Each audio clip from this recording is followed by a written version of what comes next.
Hi, this is Sarah Tilley. I'm a health education specialist at Lorain County Public Health. We are working every day to prevent disease and promote health in Lorain County. One way we do this is through education on current health trends. In the past couple of years, you may have heard about vaping and e-cigarettes. As a parent, guardian, educator, or pediatric healthcare provider, you can trust Lorain County Public Health to keep you up to date on the facts. During this short video, we will share the facts that you need to know when it comes to keeping your family healthy and safe from tobacco, vaping, and e-cigarettes. Let's begin. Do you know what an e-cigarette is? How about vaping? While you might hear these terms tossed around in your community, here are the facts. Electronic cigarettes, or e-cigarettes for short, are battery-powered devices that can deliver nicotine and flavorings to the user in the form of an aerosol.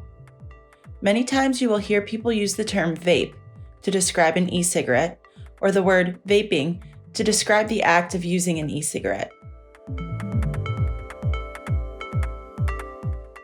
Disposable e-cigarettes are growing in popularity.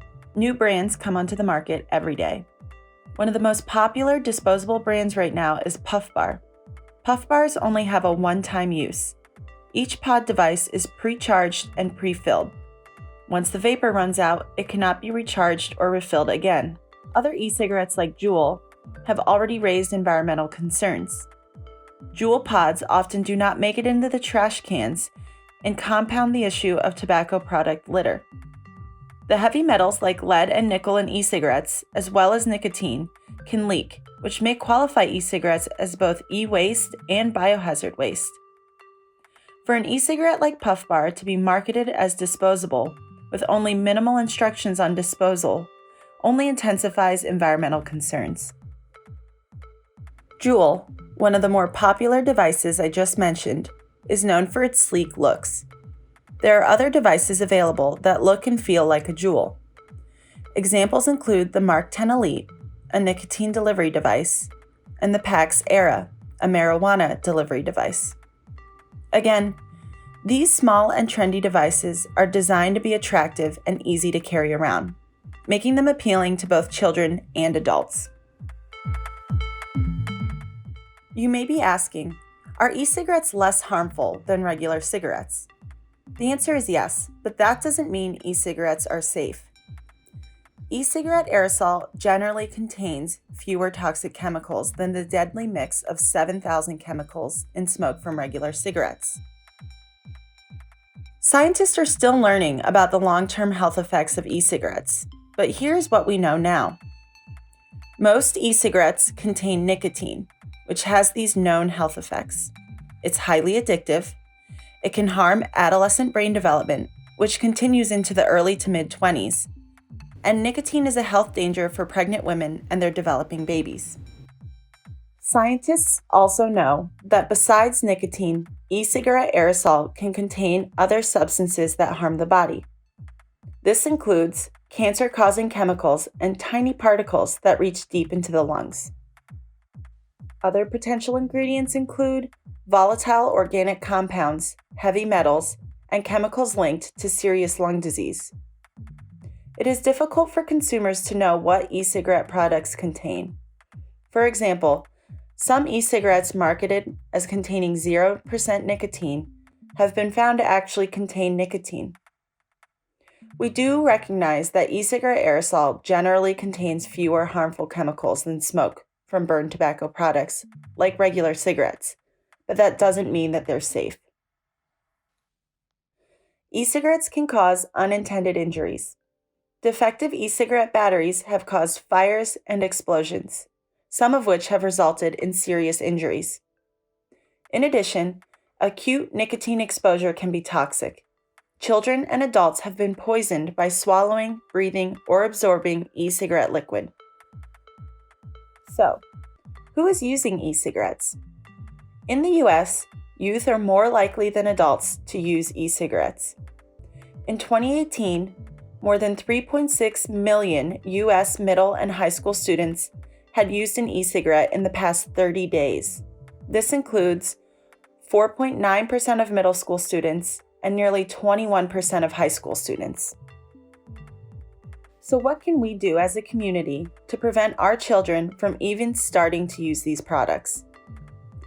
As a parent, you are already off to a good start to help prevent and reduce the use of e-cigarettes by young people. Parents can also learn about the different shapes and types of e-cigarettes and the risks of all forms of use for young people. You can talk to your children about the risks of use for young people as well. Express firm expectations that your child remain tobacco-free. And finally, set a positive example by being tobacco-free yourself. If you are an educator, you can also be familiar with the different shapes and types of e-cigarettes and learn the risks of all forms of e-cigarette use for young people. You can develop, implement, and enforce tobacco-free school policies within your district or building. And finally, you can reject youth tobacco prevention programs sponsored by the tobacco industry. These programs have been found to be ineffective for preventing youth tobacco use. As a trusted adult, pediatric healthcare providers can also talk to our children about e-cigarettes. Ask about e-cigarettes and vapes when screening patients for the use of any tobacco products. Warn patients about the risk of all forms of tobacco product use, including e-cigarettes. If your child, student, or patient is already using e-cigarettes, you can support their quit journey. There are resources specifically made with young adults and teens in mind. In Ohio, My Life, My Quit is a texting or calling service that guides teens through quitting e-cigarettes. Nationally, the Truth Initiative also supports teens in quitting tobacco products. My Life, My Quit is 100% free, confidential, and made for teens.